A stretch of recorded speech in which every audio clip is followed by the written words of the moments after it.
Hello. In this short piece of video, I'd just like to talk about the three main ways that we as humans tend to deal with our anger.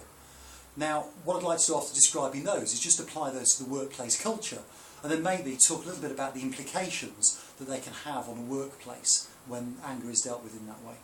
So, let's start with the three main ways that we deal with our anger.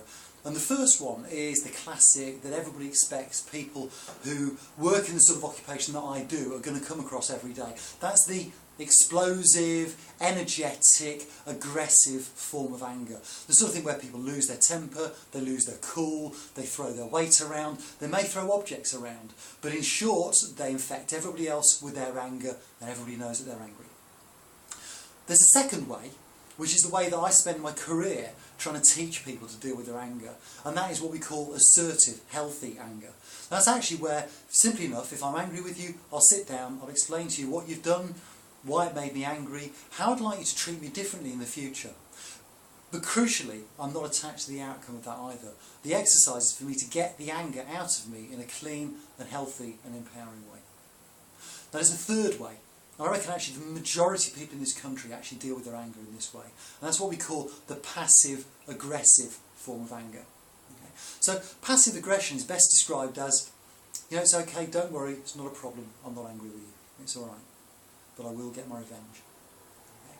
And in this situation, basically what people are doing is they're fooling themselves and they're trying to fool you into thinking that they're not angry with you. They think that if they do that, they push it down inside themselves and ignore it, actually the anger will go away.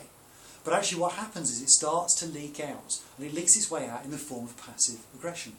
So that could be sarcasm, it could be ignoring you, it could be sulking, it could be bitching and backbiting, and it could be withholding of support or withholding of affection.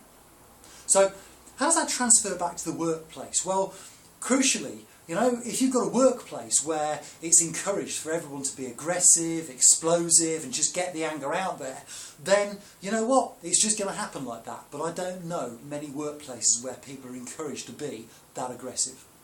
I know a lot of workplaces where people are encouraged to be honest and open in their communication, but somewhere, somehow it seems to go wrong.